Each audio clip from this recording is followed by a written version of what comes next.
The chain dug into Eleanor's wrist, iron cold despite the humid Florida heat.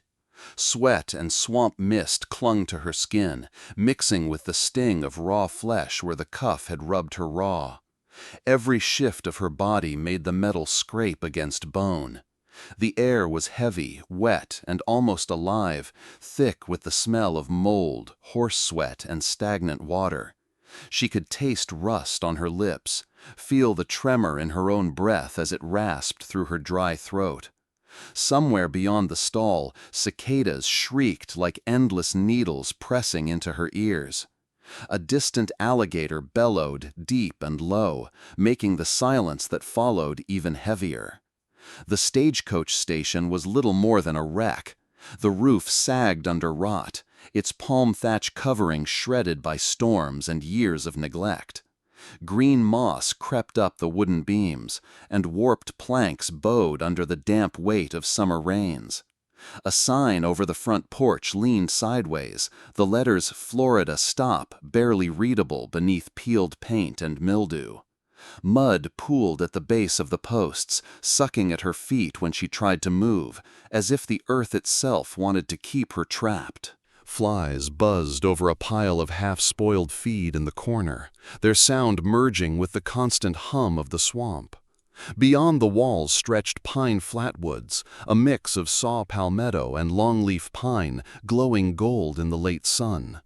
Their needles whispered in the breeze like voices Eleanor couldn't quite hear.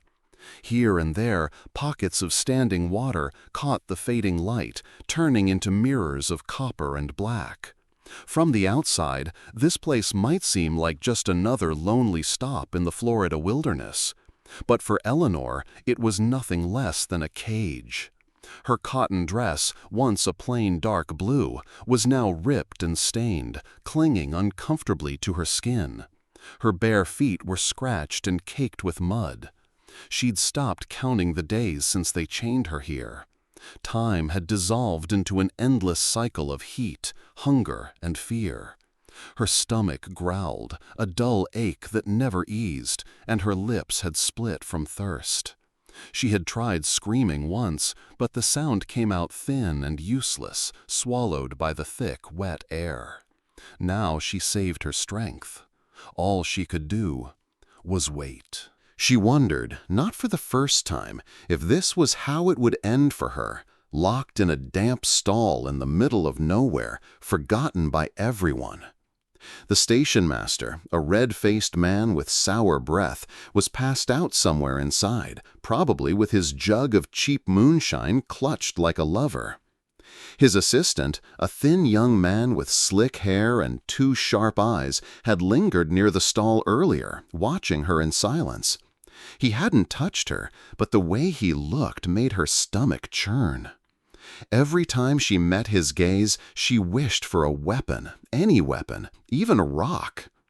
Her thoughts drifted, as they always did, back to how she'd ended up here. Just weeks ago, she had been traveling with a widow from Savannah, seeking work near Ocala.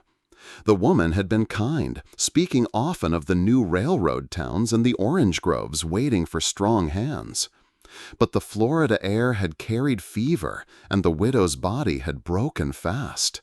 Yellow skin, shallow breath, and then silence. When Eleanor buried her by the roadside, the world seemed to tilt, leaving her alone, with no money and no way forward. She'd come to this station hoping for passage, just one seat on a wagon heading west. The station master had promised help in exchange for a bit of work. That was 6 days ago. 6 days of chains, of hunger, of staring at the gap in the stall door, waiting for someone who might never come.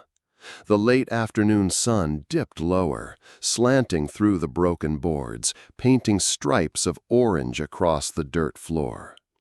Eleanor's head dropped to her knees. Her breath came slow and shallow.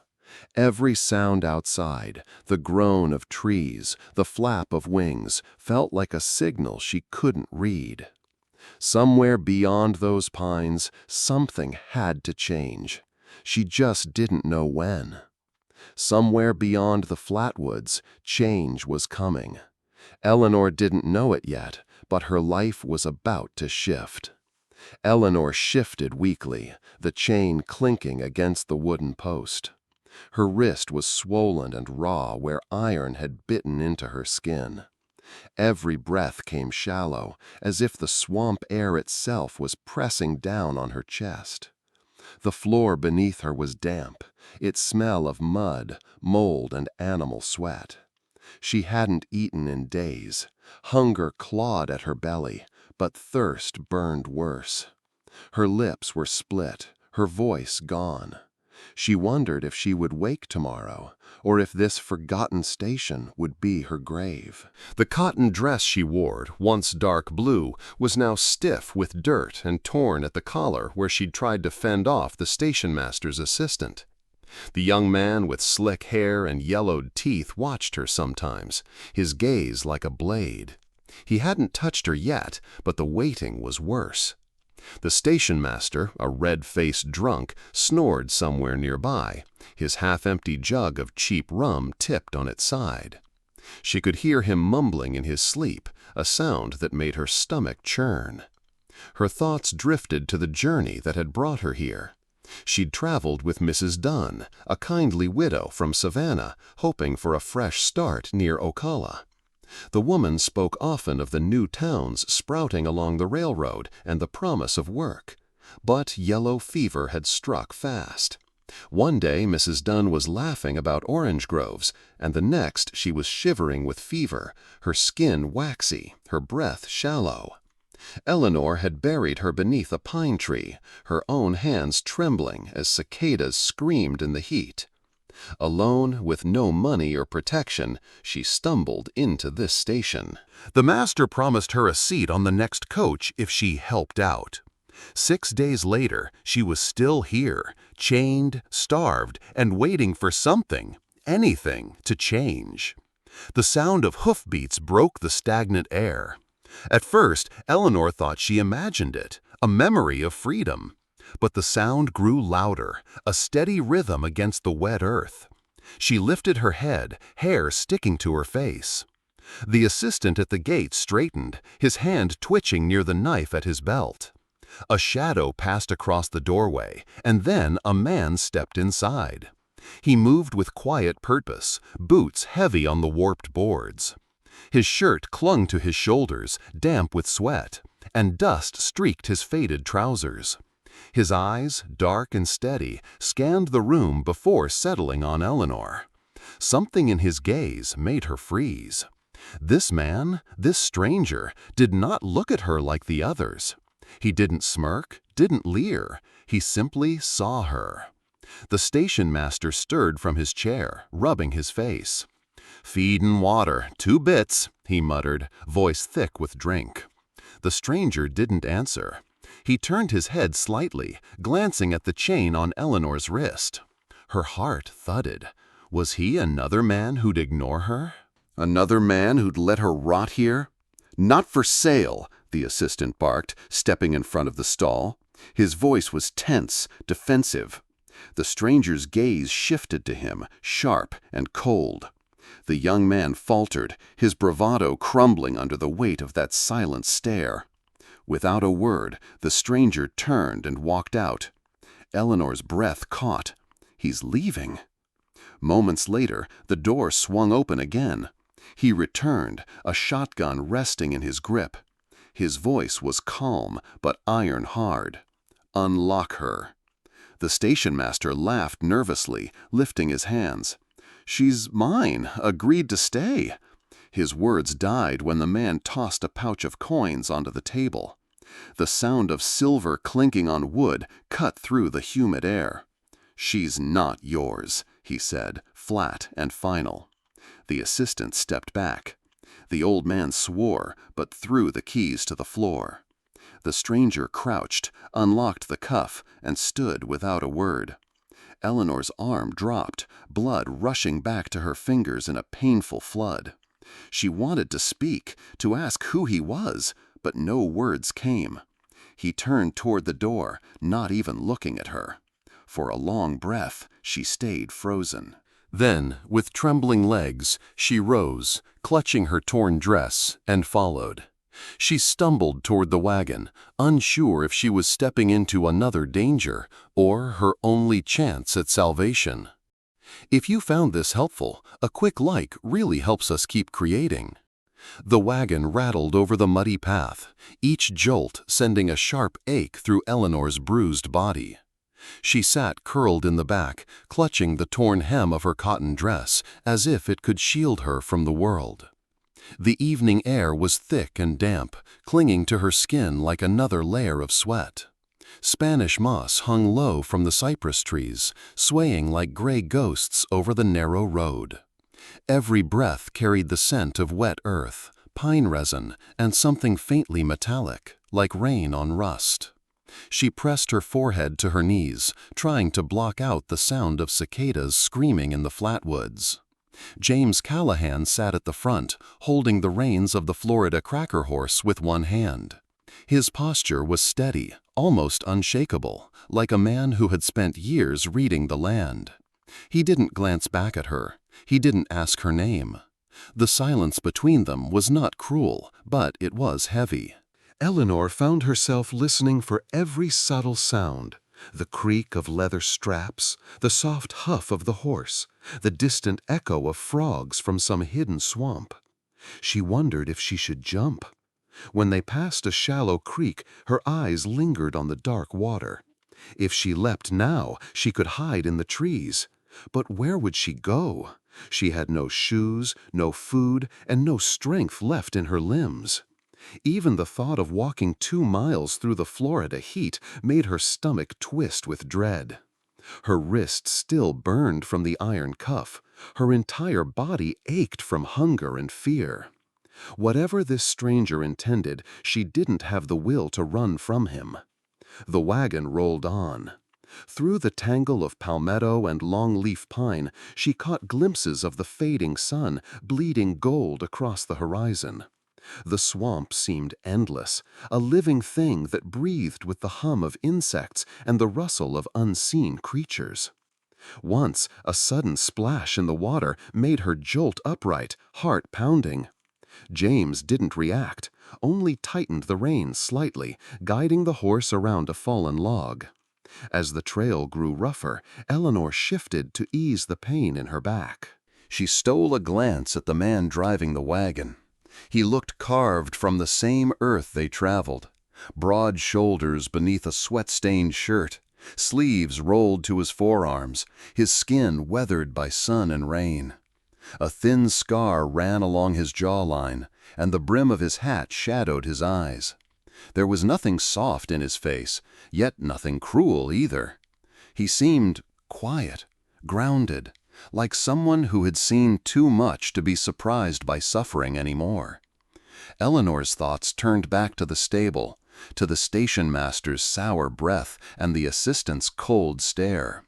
She remembered the moment James had come back with the shotgun, the calm certainty in his voice when he said, "She's not yours."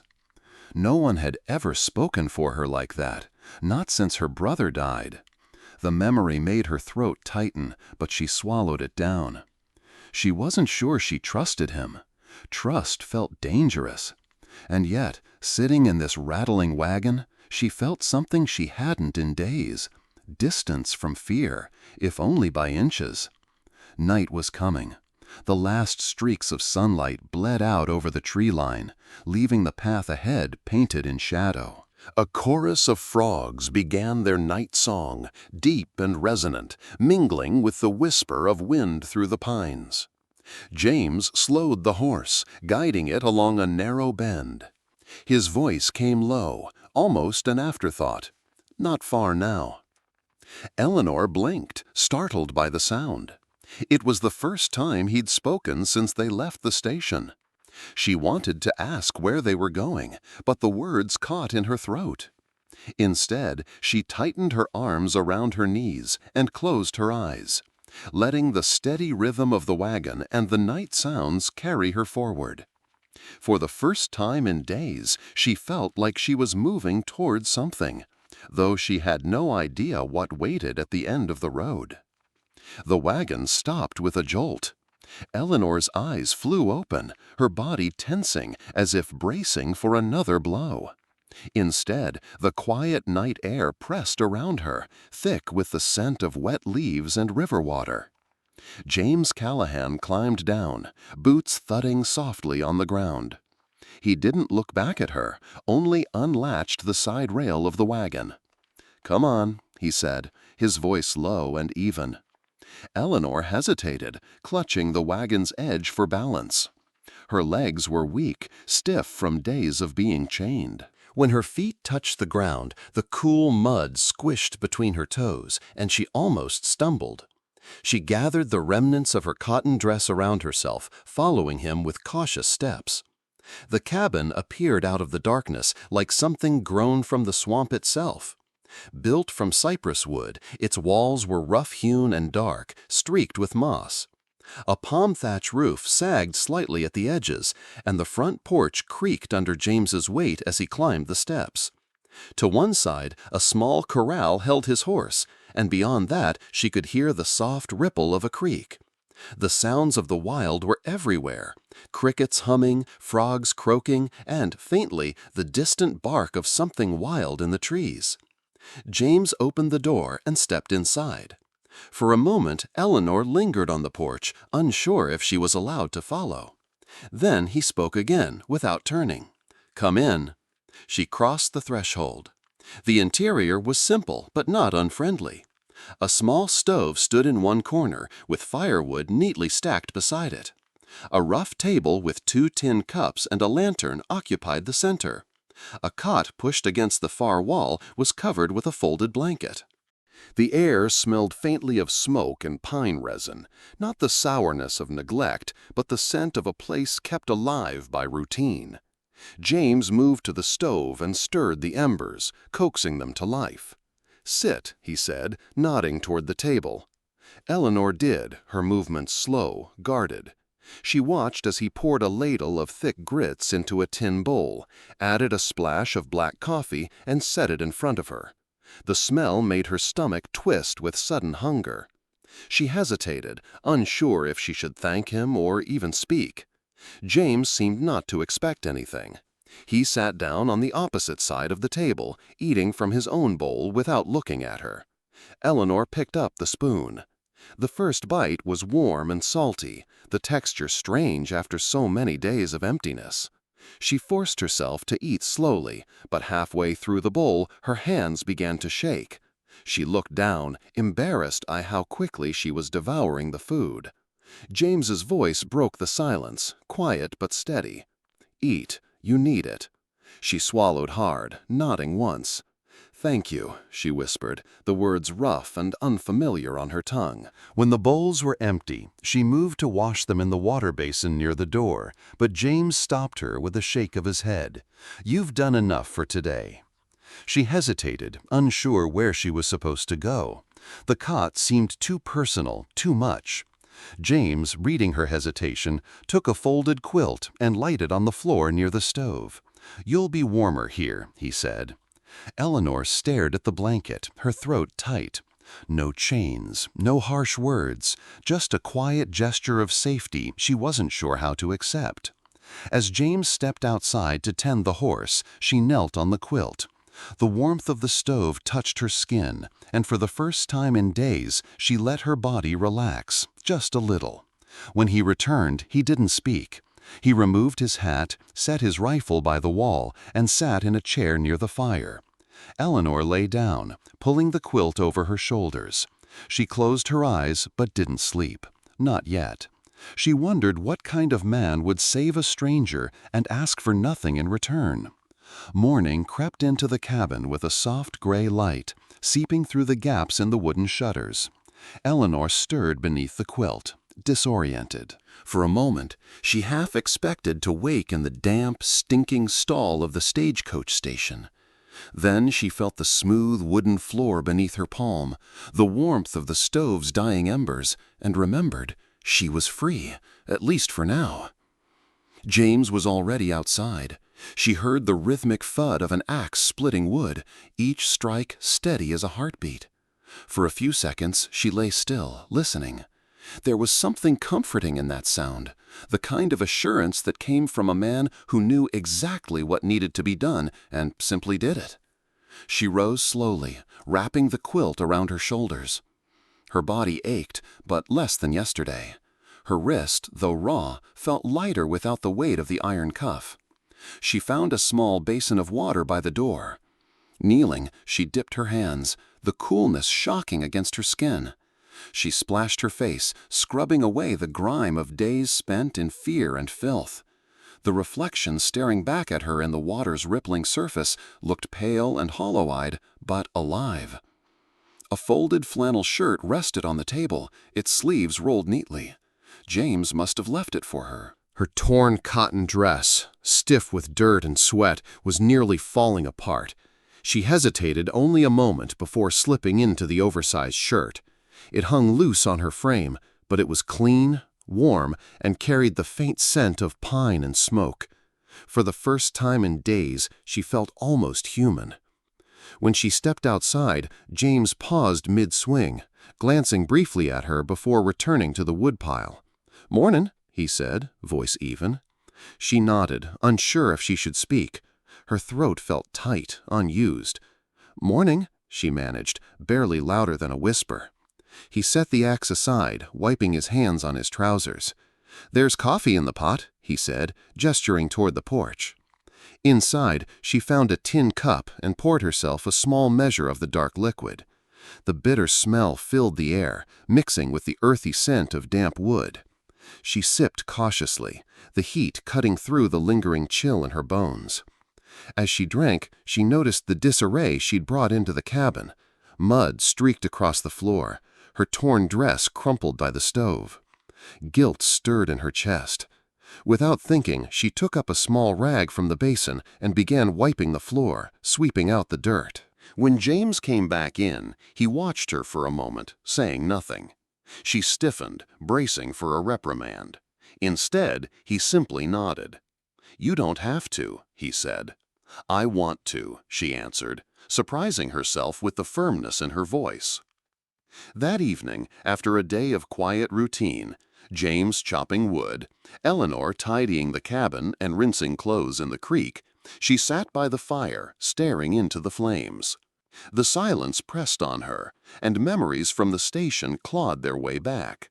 Her chest tightened. She wanted to speak, but couldn't find the words. Finally, as James settled into the chair across from her, she whispered, almost too soft to hear, "Hold me. Just don't let me fall apart." James's gaze lingered on her for a long moment. Then, instead of moving closer, he rose, fetched another blanket, and draped it gently over her shoulders. "You're safe," he said quietly. "That's enough for tonight." Tears welled in her eyes, but she blinked them back. No one had ever shown her kindness like this without asking for something in return. For the first time since her brother's death, Eleanor began to believe that survival didn't have to mean surrender. The days that followed settled into a rhythm, quiet but steady, like the slow pulse of the land around them. Eleanor rose with the first light, the air still cool before the Florida sun burned away the mist. At dawn, the world felt softer. Dew clung to the grass outside the cabin. The creek behind the house glimmered like liquid silver, and the pine flatwoods were alive with the calls of waking birds. She started each morning by tending the cabin. It wasn't something James asked of her, but she needed it. The simple order of sweeping the floor or rinsing the tin cups in the creek. It gave her hands purpose and her mind a reprieve from the memories that haunted her. She washed her tattered cotton dress, though the fabric was frayed beyond repair. In the meantime, she wore James's flannel shirt, cinching it at the waist with a scrap of twine. It slipped off her shoulders, far too large, but it felt like a shield, a layer between her and the world that had tried to break her. James spent most of his hours outside. She would watch him from the porch as he split logs with measured strikes, his movements deliberate, almost meditative. There was a quiet strength in him, the kind that didn't need to be spoken about. When she tried to carry wood inside, her arms trembling under the weight, he simply handed her smaller pieces without comment. He never told her she was too weak, never corrected her with harsh words. He just let her try, as if he understood she needed that. In the evenings, they ate together at the table, side by side, but without the weight of expectation.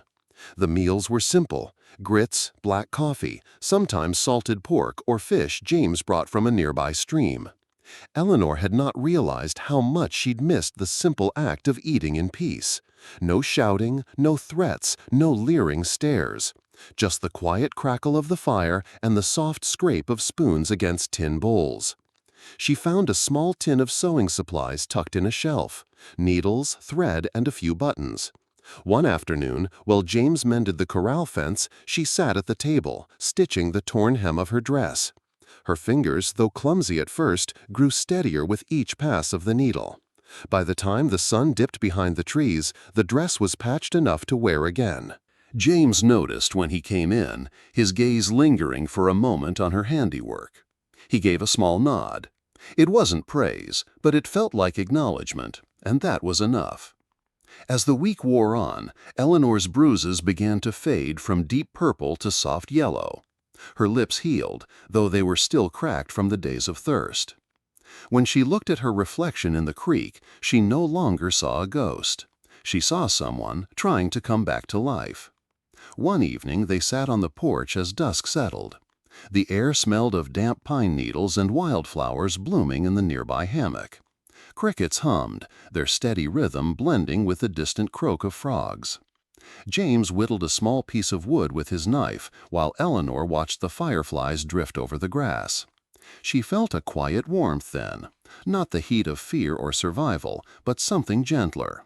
She glanced at James, his face lit by the last light of the day, and for a moment she thought of saying something, about how he'd saved her, about how she wasn't sure she'd survive this new kind of silence. But the words didn't come. Instead, she just let herself breathe, and for once, that felt like enough. The sun was sinking low, turning the sky into a sweep of amber and rose. Eleanor sat on the porch steps, knees drawn up, fingers idly tracing the worn wood beneath her. The air was heavy but not oppressive. A warm breeze rustled the pine needles, carrying with it the faint scent of wild orange blossoms from somewhere deep in the flatwoods. James was beside her, a short distance away, sharpening his knife with steady strokes against a whetstone. The rhythmic sound was almost soothing, like a heartbeat against the quiet. For a long while, neither spoke. They didn't need to. The silence between them had softened over the past few days, shifting from something sharp and uncertain into something closer to peace. Still, Eleanor's thoughts churned. She had questions about who he was, about why he'd risked himself for her, but she didn't know how to begin. Finally, she asked, "Have you always lived out here?"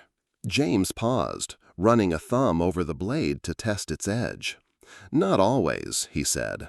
"I had a place near Ocala once, before the war." "The war," she echoed, as if the word carried all the weight of what had been lost.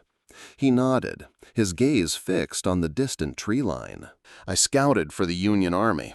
Afterward, I didn't see much point in going back east. Too many ghosts there." Eleanor hesitated. "Your wife?" The muscles in his jaw tightened slightly, but his voice stayed calm. "Bandits hit a railroad camp we were traveling with. I was a day behind, trailing the wagon train. By the time I got there, he didn't finish. He didn't need to." Eleanor lowered her eyes, her throat aching with an unexpected sympathy. "I'm sorry," she whispered. James set the knife aside and leaned back against the porch post, his expression unreadable. "We all lose someone," he said after a moment. "The land doesn't care if you're ready for it or not. It just keeps moving." She hugged her knees tighter. "I lost my brother last winter," she said softly. "Fever took him. I thought if I found work, maybe I could start over. But alone—" Her voice trailed off. James looked at her then, really looked, and there was something in his dark eyes, something like understanding. "You didn't deserve what happened at that station," he said. Her breath hitched. She hadn't expected him to say that, not with such plain conviction. "Sometimes I wonder if it matters what we deserve," she murmured. "Life doesn't ask." "No," he agreed, "but it doesn't mean we have to stop fighting." The words settled over her like a weight and a comfort all at once. She watched him, wondering if he realized that in his quiet way he was giving her more strength than she'd felt in months. A long silence followed. The cicadas began their evening chorus, buzzing from every tree. Fireflies winked across the grass, tiny sparks of light dancing between the shadows. Eleanor let out a breath she hadn't realized she'd been holding. "Do you ever miss people?" she asked suddenly. "The sound of voices, laughter, even noise." James gave a faint smile, the first she'd seen. "Sometimes, but out here, quiet's worth more than talk. You can hear your own thoughts." She tilted her head, considering that. Maybe for the first time her thoughts weren't just fear and anger. Maybe there was room for something else now, hope, or at least the beginning of it. The last light faded, and James stood, stretching. "Storm coming tomorrow," he said, glancing at the darkening horizon. Eleanor followed his gaze. The sky was streaked with deep violet, the edges of clouds glowing like smoldering embers. She felt a strange flutter in her chest. Whatever was coming, she didn't want to face it alone anymore. By midday, the air grew heavy and restless. Clouds gathered over the flatwoods, their gray bellies sagging with unspent rain. Eleanor sensed the change before the first drop fell. The way the cicadas stopped their shrill chorus, the way the breeze stilled as if the world was holding its breath. James worked outside, tying down the shutters and checking the corral. Eleanor stood at the doorway, watching him. His movements were steady, unhurried, like someone who had weathered many storms. She gripped the frame of the door, her fingers pale, a nervous energy crawling under her skin. Storms unsettled her. They reminded her too much of the nights when chaos came, when men with harsh voices and rough hands used the cover of darkness to do as they pleased. When James finally stepped inside, the first crack of thunder rolled over the horizon. It wasn't loud yet, but it was enough to make her flinch. He noticed, his eyes briefly meeting hers before he set his hat on the table. "It'll pass," he said simply. She nodded, but her hands wouldn't stop trembling. As rain began tapping against the roof, she moved to sit near the fire, curling her knees to her chest. She tried to focus on the warmth of the flames, but every gust of wind outside sent her heart into a faster rhythm. James sat across from her, silent as always, his gaze fixed on the firelight. For a long moment, neither of them spoke. Eleanor could feel her chest tighten with an unspoken plea. The cabin was small, the space between them only a few steps, yet it felt like a chasm she couldn't cross. Finally, her voice broke the silence, thin and rough. "I don't want to be alone tonight." "You're not," James said, his tone calm, steady.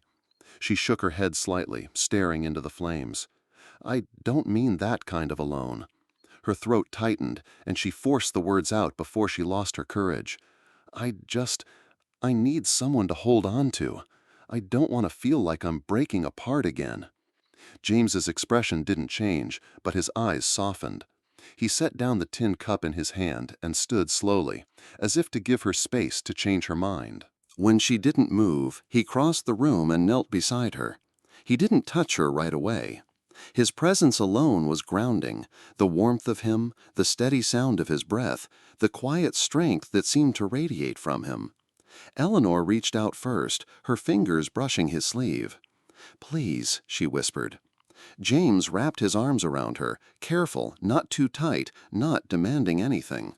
For a moment she stiffened, an old reflex, but then she let go, sinking into him like she had been holding her breath for days. The storm outside grew louder, rain hammering against the roof, thunder cracking in the distance. But inside the cabin, Eleanor felt a fragile stillness. She rested her forehead against James's chest, her fingers curling into the fabric of his shirt. He said nothing, didn't ask questions, just held her as if this was the simplest, most natural thing in the world. Her voice trembled when she spoke again. "You don't have to fix me," she murmured. I need to feel something good." James pulled back just enough to meet her eyes. "I'm not here to take anything from you," he said quietly. "You're safe." That's all that matters tonight. Eleanor blinked back tears. Safe. The word felt foreign, but for the first time in a long time, she almost believed it. Outside, lightning split the sky. Inside, something shifted between them. A quiet spark, not of passion, but of trust. If you found yourself drawn into this story, a like and a comment would mean a lot. The storm rolled in without warning, sweeping over the pine flatwoods like an angry tide. The air, already thick with humidity, grew heavy enough to taste. Eleanor stood near the cabin window, watching as the horizon darkened. The Spanish moss hanging from the cypress trees swayed violently, and a low rumble of thunder rolled through the distance, growing louder with every passing minute. James was outside, latching down the shutters and tightening the rope around the feed barrels. His movements were deliberate, steady, unaffected by the chaos brewing overhead. Eleanor hugged herself, nails biting into her arms as a sudden crack of lightning split the sky. She shut her eyes, but the flash stayed burned against her vision like a cruel memory. The storm wasn't what terrified her. It was what storms reminded her of, those nights in the stable, when every crash of thunder masked the sounds of boots on dirt, of voices muttering outside the door. The thought made her stomach clench, her breath quickened. By the time James stepped inside, rain was hammering against the roof like stones. He set his hat on the table, shaking droplets from his shoulders. "This one's going to be strong," he said, his voice calm as ever. Eleanor didn't answer. She was by the fire, her knees drawn up beneath one of his flannel shirts, her body trembling. James noticed, but didn't move toward her immediately. He simply crouched by the hearth, poking at the coals with the end of a poker, letting the quiet stretch. Then her voice cracked through the silence. "I don't want to be alone tonight." He glanced at her, brow furrowed. "You're not." She shook her head, staring into the fire as if afraid to look at him. "Not that kind of alone," she whispered. I don't want to fall apart anymore." Something in the way she said it, so raw, so small, moved him. James set the poker aside and stood. He didn't say a word as he crossed the space between them. Eleanor didn't flinch when his shadow fell over her. Instead, she looked up, her eyes glassy but steady. "Hold me," she said softly. "Just hold me." James crouched down beside her. He'd wrapped his arms around his shoulders. He held her gently, not to claim or control, but simply to let her know she was safe. The storm raged for hours, drumming against the palm thatch roof. But inside the cabin there was only the sound of Eleanor's breathing as she leaned into James's steady chest. She felt the warmth of him, the rhythm of his heartbeat. Slow, solid, like the pulse of something unshaken by the world's cruelty. For the first time in weeks, she wasn't trembling from fear, but from the sudden weight of relief. When she finally loosened her grip on his shirt, James shifted slightly, just enough to look down at her. "You're safe here," he said quietly, his voice almost lost beneath the rain. "You're not broken, Eleanor." The words struck her harder than any storm. She had thought of herself as shattered, used, discarded by the world. But the way he said it, firm, certain, made her chest tighten. Her lips trembled, and she bit them to hold back tears. "You don't know what they did," she whispered. James's gaze softened, though he didn't press her. "I don't have to know," he replied. "You're here now. That's enough." The fire crackled, throwing a warm glow over his weather-worn face. Eleanor found herself staring at the faint scars along his jaw, wondering what battles he had faced, what pain he carried that made him understand her silence so well. "You lost someone," she said after a long pause, her voice fragile but curious. He didn't answer immediately. Instead, he sat back slightly, his eyes fixed on the flames. "My wife," he said finally. "Years ago. Railroad bandits hit our wagon. I was a mile behind. By the time I got there," he didn't finish.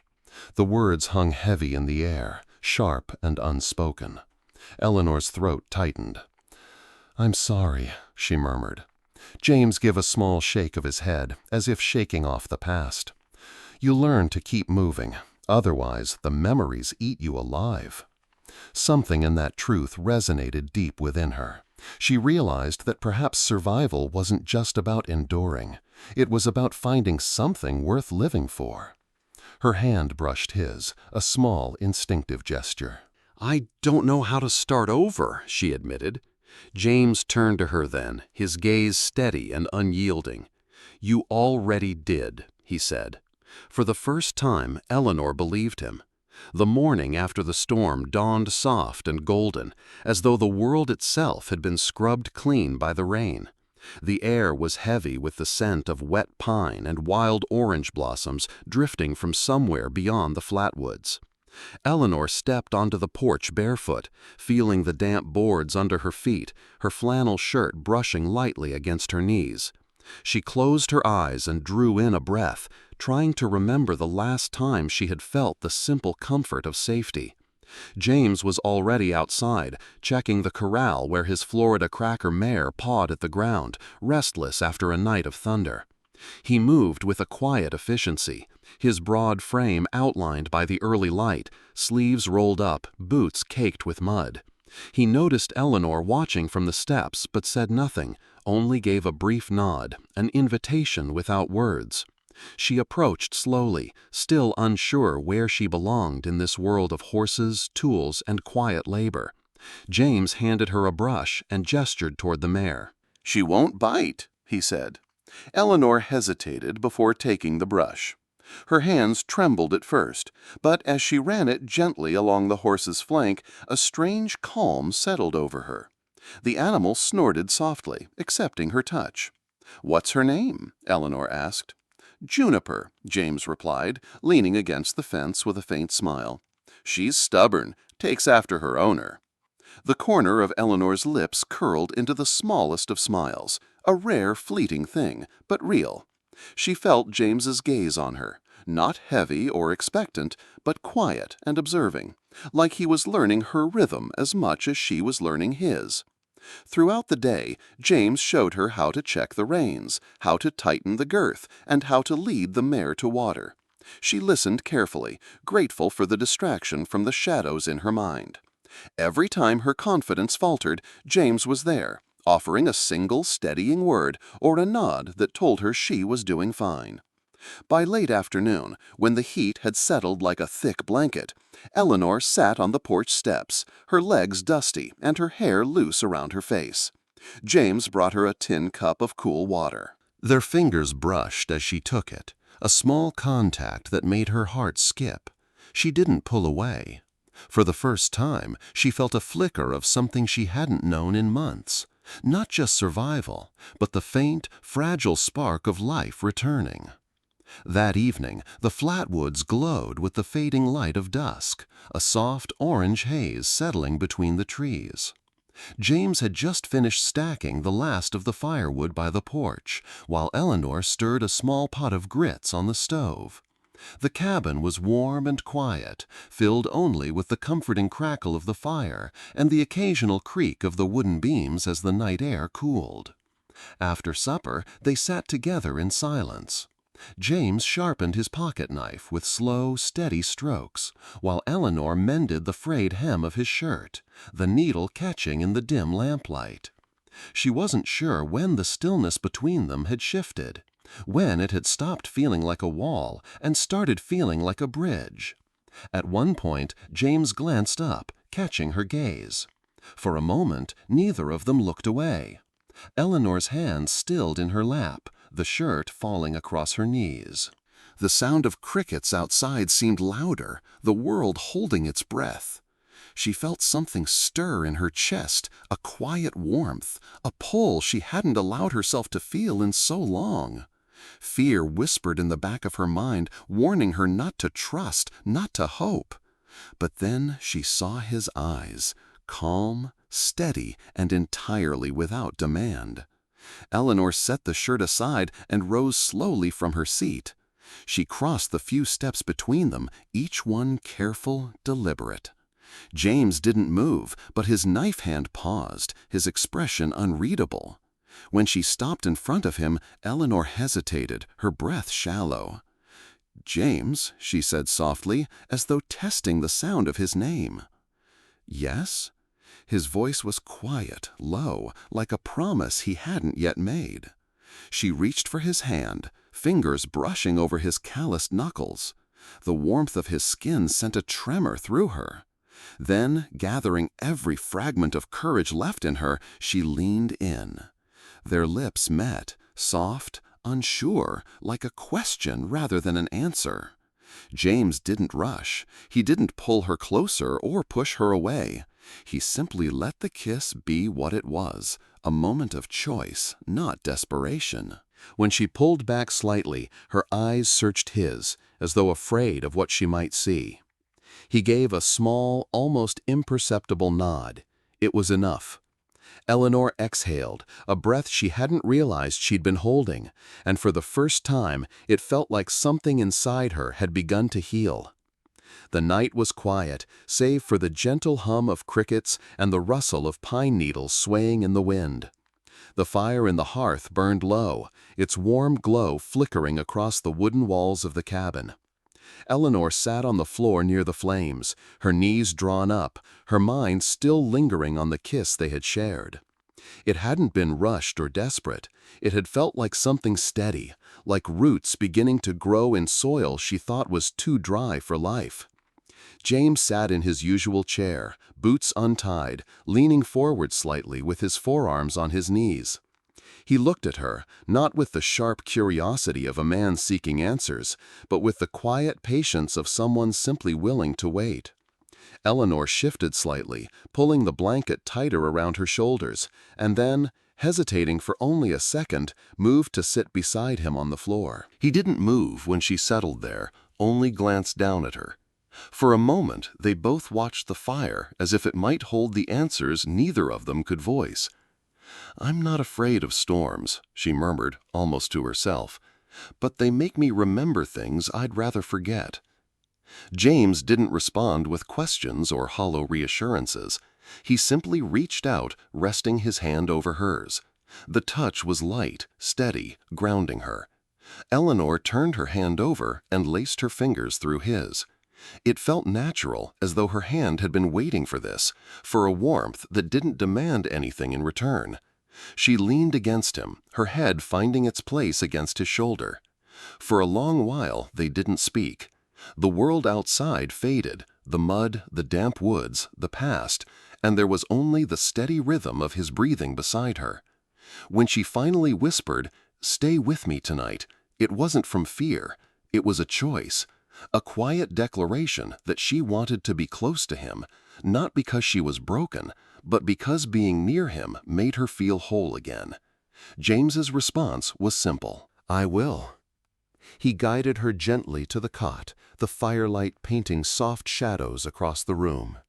When she curled beside him, he held her like something fragile but unbreakable.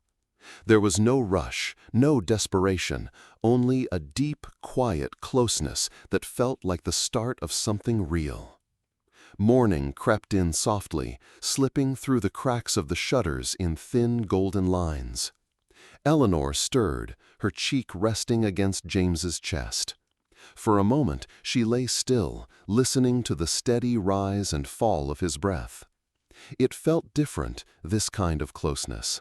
Quiet, unspoken, but grounding. It wasn't about survival anymore. It was about something she hadn't dared to hope for. Belonging. When she shifted slightly, James opened his eyes.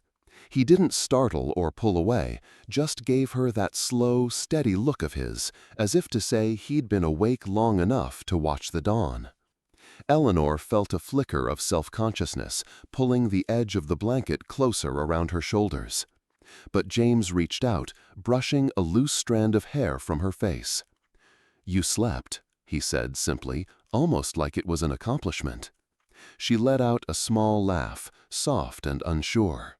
"I think I forgot what it felt like. Feels better when you're not looking over your shoulder," he replied, his voice low. They rose quietly, moving through the morning chores like they had been doing it together for years.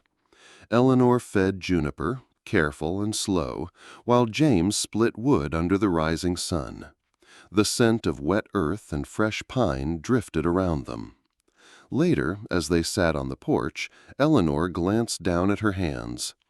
"I don't feel like a prisoner anymore," she said, almost as if testing the truth of it. James turned to her, his brow furrowing slightly.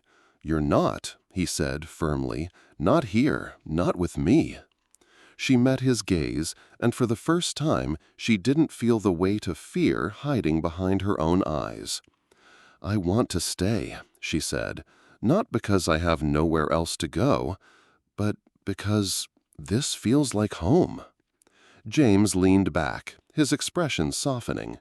"You gave this place life again, Eleanor. I didn't even realize how empty it had become until you were here." Her throat tightened. No one had ever said anything like that to her, not without expecting something in return. She reached for his hand, squeezing it gently. You make me believe I can be more than what happened to me. James looked at her with quiet certainty. You already are. Your thoughts truly matter. Don't hesitate to give this story a rating. The morning light slipped gently through the cracks in the shutters, painting thin stripes across the wooden floor. Eleanor stirred under the quilt, her hand instinctively resting on her stomach. There was a quiet heaviness there, something new and undeniable. For days she had felt it, an ache, a shift, as if her body were whispering secrets she hadn't dared to speak aloud. This morning, the truth settled in her chest with a mixture of fear and wonder. She was late, and she knew. She rose quietly, careful not to wake James, and stepped outside onto the porch. The air was thick with Florida's spring humidity, carrying the scent of wild orange blossoms drifting in from the edge of the pine flatwoods. In the distance, a woodpecker tapped against a cypress trunk, and the rhythmic croak of frogs echoed from a nearby hammock. Eleanor wrapped James's flannel shirt tighter around herself and closed her eyes. A year ago, she couldn't have imagined standing here, alive, unchained, and with a life growing inside her. When James came out, his boots thudding softly against the porch boards, she turned to him, words caught in her throat. He looked at her, as he always did, steady without pressing. She took a breath. "James," she said quietly, her fingers brushing against her stomach, "I think I'm with child." For a long moment he didn't move. The morning seemed to hold its breath with him. Then he set aside the bucket he'd been carrying and stepped closer, his calloused hand resting lightly over hers. His eyes, usually shadowed with the weight of years and loss, softened. "You sure?" he asked, voice low.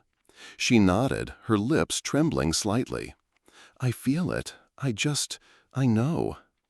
James didn't smile, but something in his gaze changed. Like a man who had been standing in the dark too long and finally saw the shape of a doorway. "Then we'll make room," he said simply.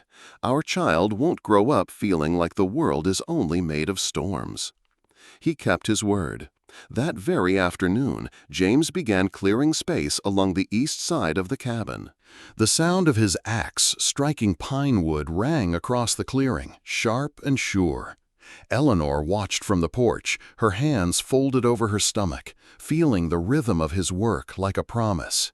He didn't ask for help, but she found small ways to join in, carrying lighter planks, brushing sawdust from the porch, sewing new curtains from rough cotton he had brought from town weeks earlier.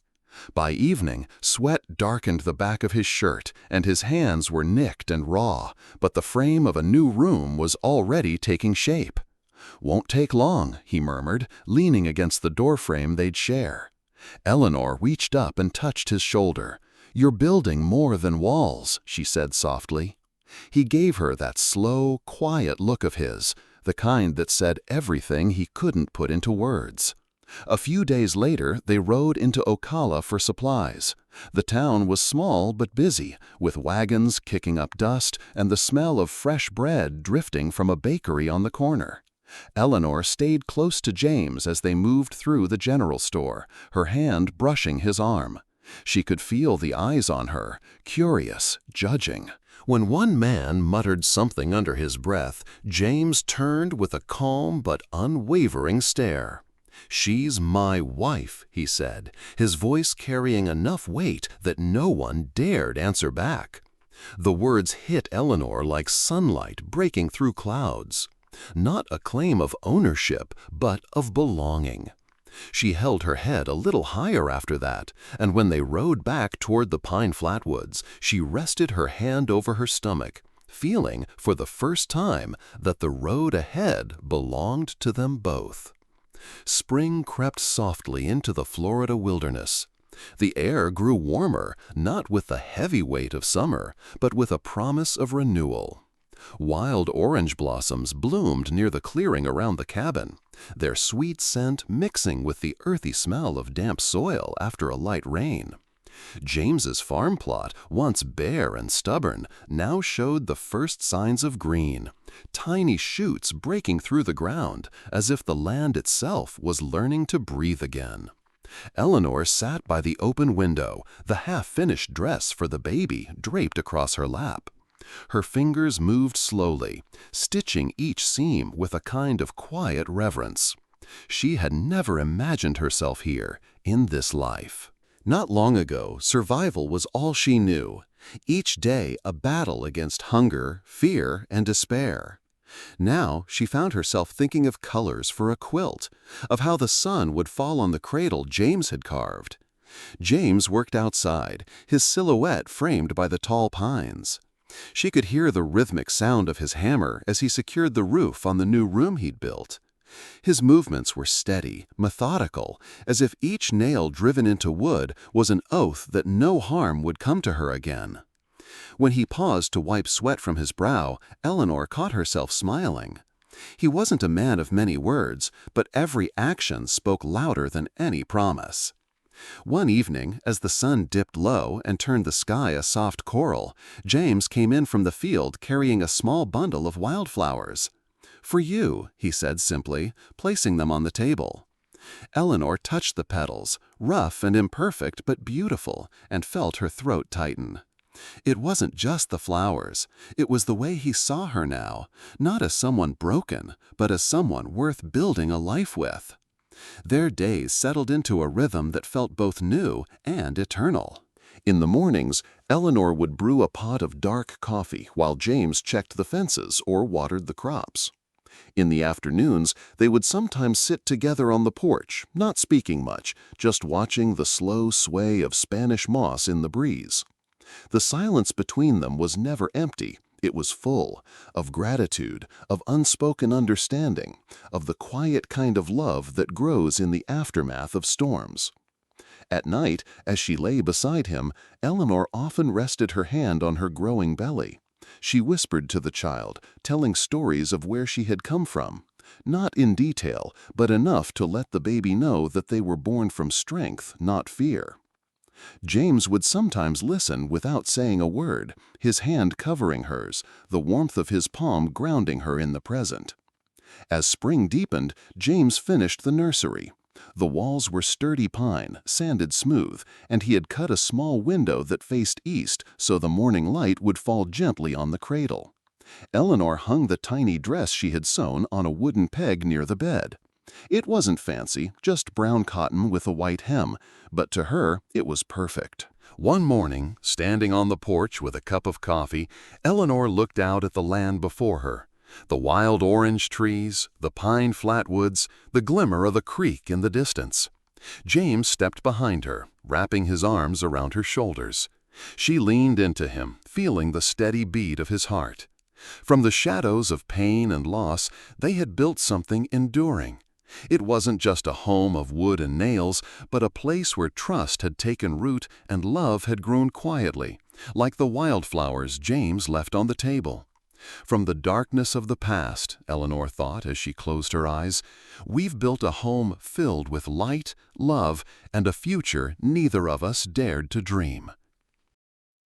If this story touched your heart, join us for more true Wild West stories, where every tale carries the dust of forgotten trails, the ache of old scars, and the quiet hope of second chances. Subscribe and let these echoes of love, loss, and resilience ride with you.